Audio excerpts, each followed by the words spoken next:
Welcome to Designing Healthcare That Cares, the show where we explore how to build healthcare systems where people and performance thrive.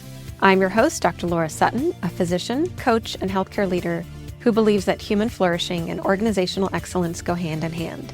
Each week, I talk with leaders, change makers, and innovators about how to shift culture, lead with purpose, and tackle the root causes of burnout.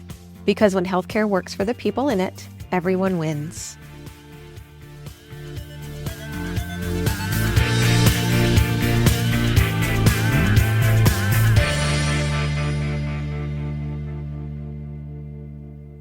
Welcome to the Designing Healthcare That Cares podcast. I'm super excited to have our guest on today. I'll introduce you to him.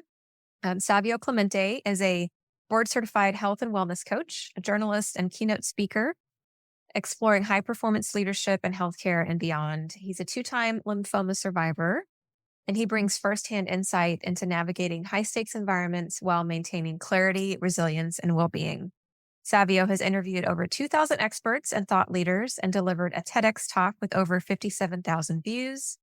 He helps leaders transform stress, fatigue, and decision overload into actionable strategies for performance and building resilient teams. Savio blends storytelling, research, and practical tools to guide leaders in leading with purpose and presence. Welcome to the show. Thank you, Laura. Wow, that was a big introduction. I appreciate it. Yeah, Thank you. so good to talk to you. All right, so just tell us how you got to where you are, how you got started. Start from the beginning. We want to know it all. Okay, so I graduated from college years ago in the late 90s with a computer science degree. I was very good at it. I worked for a lot of dot-coms before the dot-com boom and the dot-com crash. And cancer really entered my life. And that's really when I took a very hard pivot. So it was in 2014. I was on a trip with a friend. I just noticed my stomach started getting distended. I started having really drenching night sweats. Came back. At the time, I was one of those individuals that didn't even take aspirin. I was living a very quote unquote healthy lifestyle. And so at the time I was seeing a naturopath and he looked at my blood work and he's like, something is definitely wrong here. You need to go seek mainstream medicine. And I got a sonogram. And literally a few hours later, I went to the hospital and they admitted me in. I was in the hospital for 15 days. They informed me that I had ascites and that I had lymphoma. And I had to start my first round of chemo before I left the hospital because things looked really not good. And I was bedridden for about a week when I was in the hospital. I think they took out about 8 liters of fluid from my abdomen. And then I was cancer-free for a decade. And then we can talk about what happened after the decade. So that's really the impetus of how I got started with the work that I do. Prior to that, I would say a lot of my work was done from a very mental or intellectual standpoint. I wanted to hit all the boxes, check all the boxes. But I realized that cancer forced me to go more inward. Even though I was a seeker, it really allowed me to seek what meaning meant in the physical world. It wasn't just about exploring ideologies. It was more about exploring human truths and human condition. Yeah. Thank you for sharing all that. And I definitely at some point want to hear where you are currently in your journey and your relapse and where that took you. How did you go from this wake-up call or life-changing diagnosis, life-changing experience that you had into looking at leadership and how do leaders respond under high-stakes environments? So as a physician, my assumption, and I don't know how correct this is, that you're a patient in a hospital and experiencing all of this from healthcare workers and people that are stressed out. You're stressed out yourself. And so where did some of that thought leadership and some of that work come from? Yeah. I like to start from the origin of it. I think most people, when they think of leadership, they think corporations and big executive boards. No, leadership actually starts within your community, or it starts with individuals that create that container. And that container then trickles to your own family, trickles to. So I like to start from there. But generally, most leadership really focuses on this idea of like surviving the crisis. But the real leadership challenge that I found is really about what happens after that, after the disruption, when that old internal personal operating system no longer works, but you have to perform, you have to create. And so that was really the origin story of that. Now, obviously, I have a real life view of it and experience of it because I was in the hospital for 15 days, went through 6 rounds at that time of R-CHOP chemotherapy, 10 years of remission. Of course, every year I saw my oncologist. And then on a routine check with an ENT, because I thought I was experiencing like nasal congestion and a little bit of like muffled. I thought he was going to give me nasal medication. He's like, wait, you're a lymphoma survivor, right? And I'm like, yeah. He goes, do you know B cells can live in the nasal cavity? I'm like, what? And he's like, yeah. He's like, I've been burned as a doctor before. So let's be on the safe side. Let's do an MRI. He did an MRI. It looked really strange to him. And then he did a biopsy and it came back. And it was actually a day before my 25th college reunion. So I couldn't even go to that reunion because I was like, I got the My Chart notification at 3 p.m. And so for me at that time, I knew that the relapse meant a whole bunch of treatment modalities, which included 2 separate days, 3 days each, doing high dose chemo. Then they had to do stem cell harvesting, stem cell transplant. I was in the hospital for 29 days. It was only supposed to be 21, but I had tachycardia. One night I had to be rushed to the ICU because of tachycardia. They had to give me norepinephrine and I lost about 26 pounds. So really experienced it firsthand. But I also am the type of individual, because I've been through it previously, maybe not as intense as this. I also made sure I hit every touch point with the nurses, with the people who took my vitals, even though I was tired and not feeling great. And even when the doctors would come in the room, it was like, I think there was like 13 or 14 people deep. I would just make sure that I was in partnership with them, that they weren't the only ones making the decision, that we were making the decision together.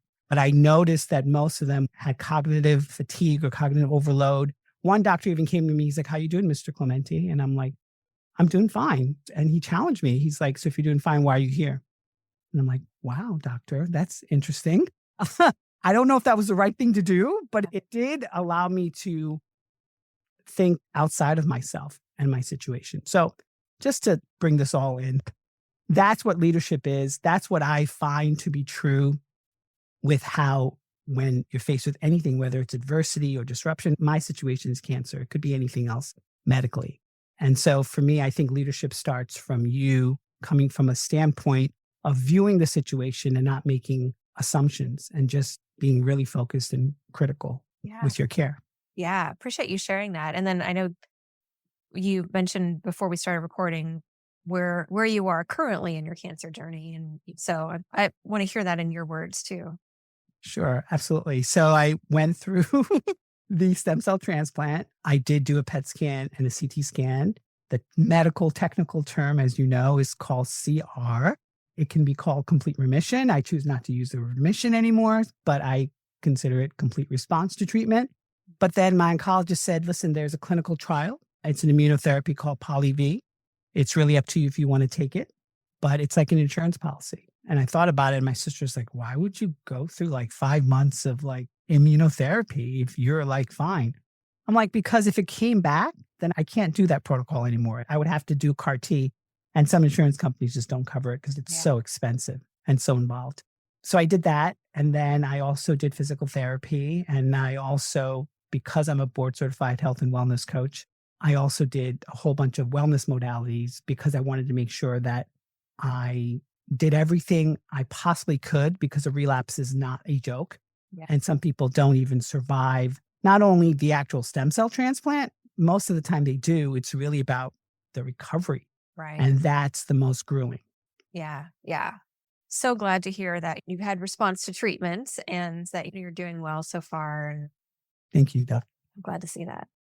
I love what you said about leadership, and I couldn't agree more. I work a lot with physicians and other healthcare professionals who are either in formal or leadership roles. It's a passion of mine. I was a healthcare leader, a healthcare executive for 14 years, and I didn't get the skills that I needed and the training that I needed in order to succeed initially. And I made a ton of mistakes. And part of it is that that's how you learn. But at the same time, I want other clinician leaders to avoid those mistakes. I actually created a whole course on it. So it's a huge passion of mine. And I see this in my work with clinicians that they don't often see themselves as leaders. And it's so interesting how the healthcare training environment has just beaten our inner leader out of us to a certain extent, in that we are trained to submit, and there's this command and control Mhm. mentality in healthcare. There's this hierarchy, and when you're at the bottom of the totem pole, you do what you're told.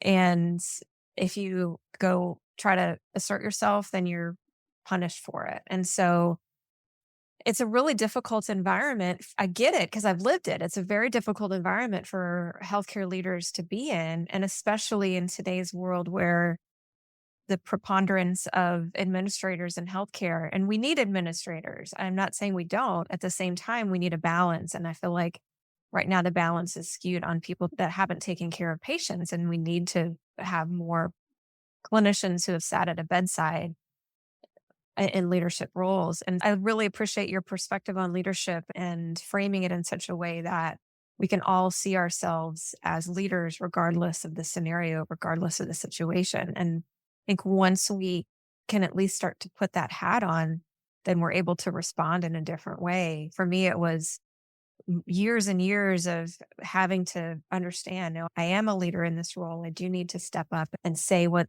I think needs to happen and fight for it. And I appreciate your perspective. And I hope that my healthcare leader audience is listening to this and taking it to heart, because that confidence can be, like I said, is sometimes just beaten out of us early on. Yeah, I absolutely love your reflection because you're giving the inside out, right? I'm looking at it from a third party perspective to most degrees. And even though my keynotes address the idea of cognitive load and fatigue and strategic reversals and ramp, all these technical terms that the average layman person would be like, what are you talking about? And I just want to feel good. Shows like The Pit, which is one of my absolute favorite Yeah. shows on HBO Max, really speaks to that because there is this chain of command and it's very harsh and you have to either put up or shut up. And it's so rewarding. But I will tell you truthfully, watching the show, my nervous system is a wreck. I'm like screaming sometimes at the television screen, not because they're doing anything wrong, but because I myself can't handle the situation. And Yeah. they say that the show itself is a mirror for actually what actually happens. Now, of course, Yeah. this is the ER, so it's a little, that's just the way it is, unfortunately. But thank you so much for sharing all that. Yeah. I am a huge fan of The Pit as well. I'm behind right now. It's this current season, but yeah, it is very accurate. Now, I'm primary care. I haven't done a ton of work in the emergency department except in my training, but it's accurate from what I can tell and talking to my emergency department colleagues. It's incredibly accurate medically and description of the environment, and really showing what healthcare workers go through. And the reason that matters is because it has an impact on patients. And we as healthcare leaders, we can't take care of the patients in the way that we're called to in our current state, because if we're unsupported, I mean, it's the cliche, you can't pour from an empty cup. And in my work with healthcare leaders, there's still this mentality of I have to do everything myself. I have to take on everything myself. And you talk about cognitive load. I definitely want to dive into that decision fatigue. A ton of the work that I do in executive coaching and consulting is how do we reduce that cognitive fatigue? How do we reduce that decision fatigue and overload? Because our time and our energy are precious. And if we use that all up on something that is insignificant or that somebody else could decide for us or take care of it, or we can use an AI tool or whatever that is, then we're using up those precious resources. So I definitely want to dive into that because it's really applicable to healthcare leaders. Absolutely. Well, two things. So it's part of my adaptive resilience framework that I use.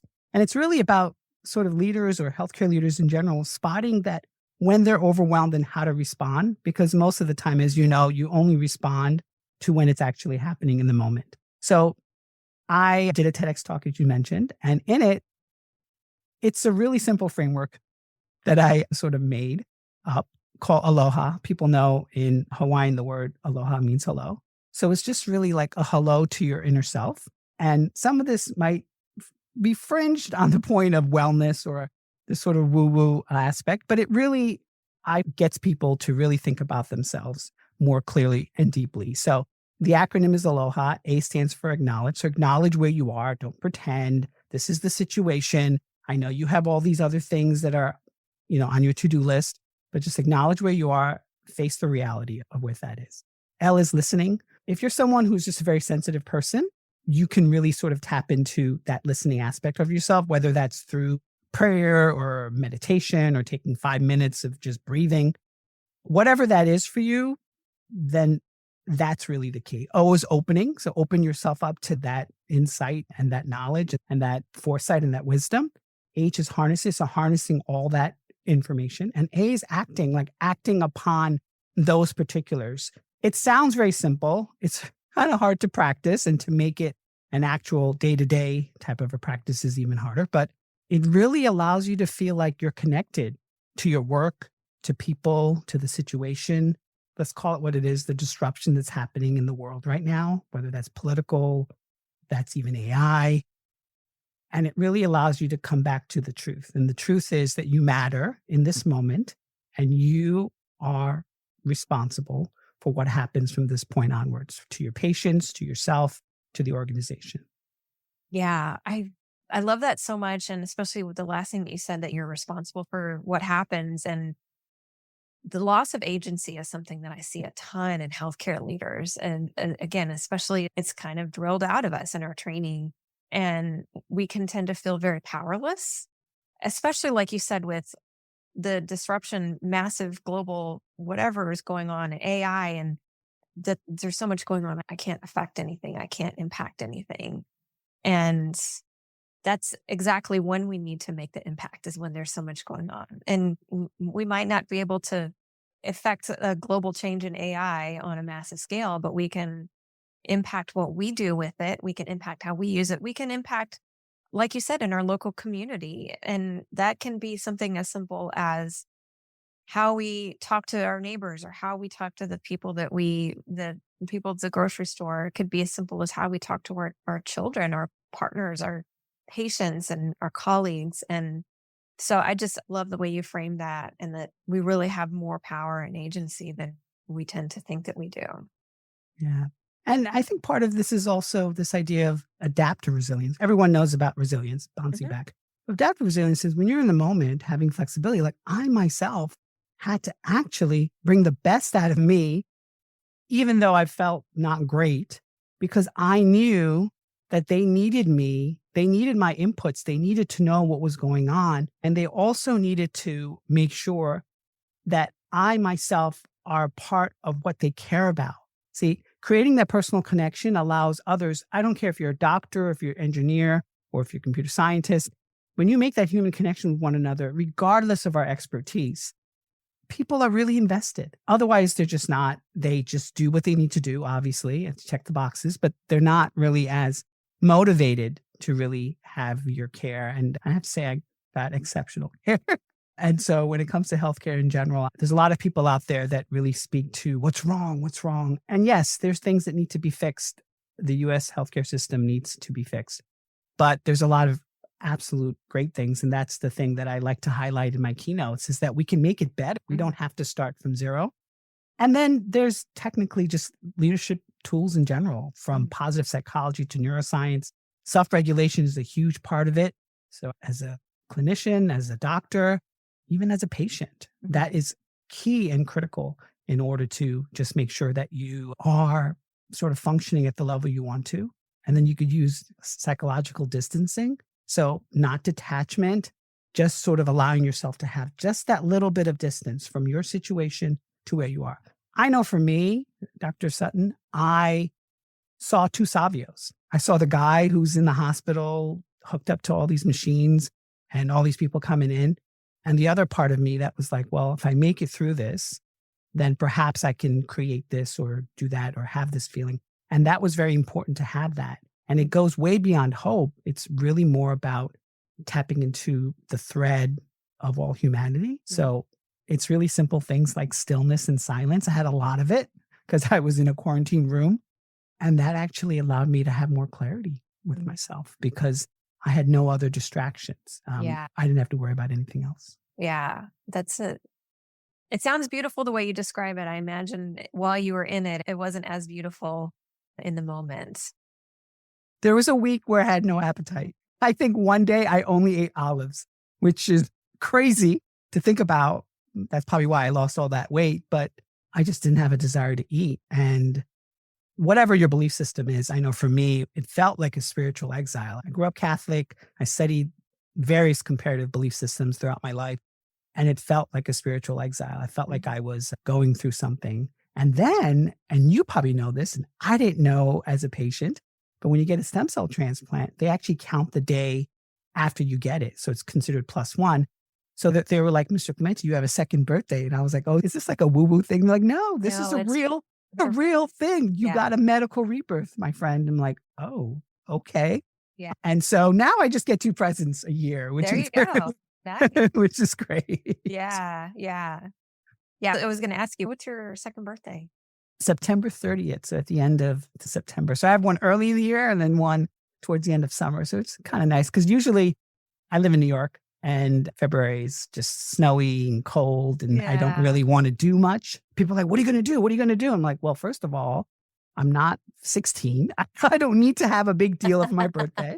But so yeah. Yes, that's lovely. Yeah. I wanna go back to what you said about stillness and inner reflection, and this is something that I talk a lot about in my book and my course, and I work a lot with healthcare leaders too, and it does sound woo-woo, but it's not, and as you know, there's scientific Absolutely. research for the impact of that quiet, that meditation prayer, whatever that looks like for somebody, and in healthcare, it can be as simple, just like you said, as stopping to take a deep breath.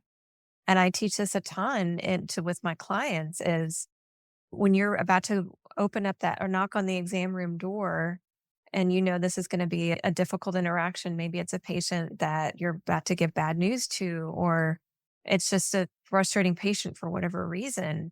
Just take a big inhale and then a prolonged exhale. And the impact on the nervous system of that is tremendous. And again, that's not something that we're taught. I mean, I feel like some of those concepts are being brought into medical training currently. That was way too spiritual woo woo to be taught or even mentioned when I was in training. But it's so foundational in anything that we do. Yeah, and I think a large part of it has to do with the upsurge of yoga as being an integral part of people's day to day. And also, the ideas of meditation and prayer or reflection time.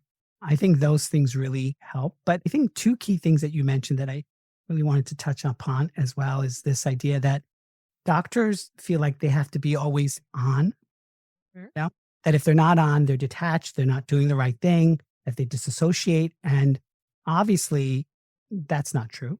Mhm. And the other part that I found really intriguing in what you also said as well is this idea that for a long time, people referred to doctors for their intelligence. And then we were told in general, beyond doctors, that emotional intelligence is really the key. But actually, the research has found that metacognition is the key. It's the thinking about thinking. And for me, inadvertently, which I didn't know, even though I practiced some of these things generally on a day to day basis before the relapse, that afforded me so much insight because I was able to actually be still and be quiet and actually face myself and face the situations. And you alluded to that I'm a best-selling author, whatever the case may be. The first time I had cancer, I interviewed 200 cancer survivors. And one of the things that I noticed throughout all of them is that there was this forgiveness factor, that they themselves didn't forgive themselves for being in the situation. They felt Mhm. that their body betrayed them. They felt that situational things happened. And also, they held on to some resentment from family or friends or associates. So, that stillness and that silence also affords you, once again, that clarity. But beyond that, that also affords you that wisdom. Because I think we're all striving for some type of wisdom, some type of way to make sense of what's happening in our lives, personally, professionally, and unfortunately, socially at the moment. Yeah. That's so important. I see that so much in healthcare too. I said this an hour ago to a client is, hey, give yourself some grace because the training to be a leader and the inner work that has to happen with all of that is unlearning previous patterns.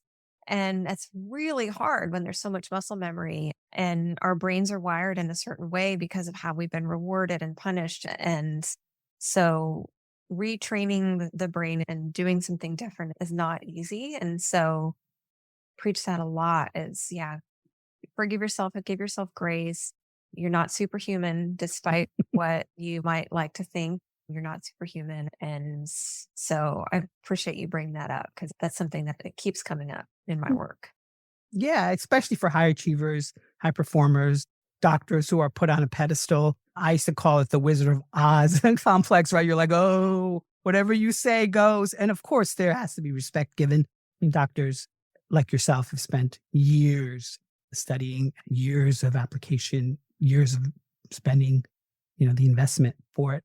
But in order to gain any type of mental or emotional clarity, you have to have, once again, that distance with Mhm. yourself and actually see yourself as a revolving individual who's learning and growing, and also willing to put aside some preconceived assumptions about your work in general and to actually form that connection with other people so that you can actually foster a better working environment for yourself and for your patients. And that's the thing that I think I didn't realize early on, and I see this a lot in my clients, is the way that we talk to ourselves is going to impact the people around us, no, regardless of whether or not you have a formal leadership title or not. Because if we're kind to ourselves, then other people are going to they're going to mirror that, and they're more likely to be kind to themselves, and we're more likely to be kind to other people too. And so if we walk around with this, it's not even in a sense of ego that I see. A mentor of mine called it an exaggerated sense of responsibility, Mm. in this feeling that we have to be the ones to fix everything and we have to be the ones to solve every problem. And once we let that go and we realize, okay, I can't be the savior to everybody. And then we are able to intentionally choose where to focus our time and energy. That's where the magic comes, is at least in my experience, is when we're intentional about it. And like you said, we have to allow some space. We have to allow a little bit of objectivity. That's why coaching can be so helpful, is that objectivity. Yeah. One of my mentors just recently mentioned, I'm part of a speaking community. He's a lecturer. This idea of gain frame, that when you speak to anyone, the two ways you could have this efficacy of this drug is a 33% chance of being a positive result towards fixing your situation, or 66% it's not as effective. What are people going to go for? They're going to go for the gain. And so I think if you reframe that in the day-to-day situational things when it comes to healthcare, leadership, and the work itself, it really allows you to see the bigger picture as opposed to just be caught up in all the daily day-to-day grunt work. So. Yeah. Yeah. So if healthcare leaders that are listening to this, what are two or three things that they can do practically if just getting started? What would be your advice? I would say have that psychological distancing. I think it's very important. You could read up on it on the internet if you want, because it really just allows you to not only see yourself as a doctor, but see yourself as a partner in that person's journey because they're going through something really, really deep. Second thing is using my ALOHA framework just because it's so easy to remember and so simple to implement. And it just gives you not only that grace for yourself, but it also gives you that ability to just take that breath. Yeah. And I think the third thing is really this idea of, even though doctors are trained to make quick decisions, so this decision speed is what I really talk about, because clarity is part of decision speed in my keynotes, is really not only taking that breath and doing all that, but figuring out for yourself what is the best possible outcome for this patient rather than thinking it's the best possible outcome for patients like this. So, in other words, don't make it always situational, make it actually personal to them. Yeah. Yeah. I love that. And we'll put links to your TEDx and in our show notes as well. Where can our listeners find you?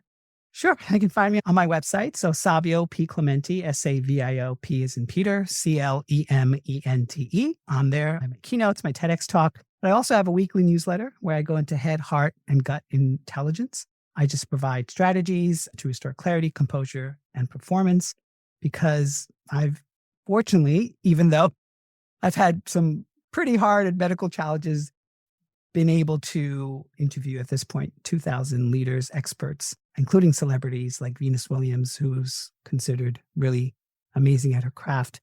And what I found is that at the end of the day, we're all struggling to find some level of awareness with ourselves and the world.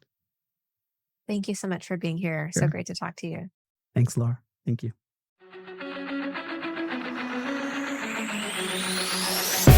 Before you go, let me share a quick story about when I was new as a physician leader.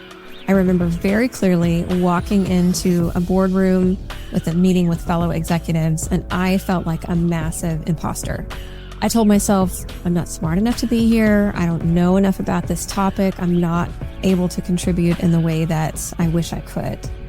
I was a physician. I had an MBA. I had other leadership skills. And here I was just doubting myself incredibly. And it held me back. It really kept me from contributing to my team and to the overall organization. It took me years to develop the confidence that I needed in order to be successful in that role. And I eventually learned that my imposter syndrome wasn't about my lack of competence or my lack of skill or knowledge.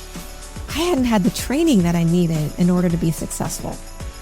I've seen this over and over in my years of coaching clinician leaders that we're asked to be in leadership positions, but we haven't been given the tools and the trainings. Maybe we've gotten some leadership training, but it's rather generic and it's not meant for us. That's why I created the Clinician Leadership Compass course. This course is designed specifically for physicians, nurse practitioners, and physician associates who are in leadership positions and who are struggling with overwhelm, burnout, imposter syndrome, isolation. I created this course just for you. This course includes real coaching sessions with real clinician leaders, and you'll be able to take away practical tools that you can use immediately to reduce your overwhelm and burnout. And CME is included as well.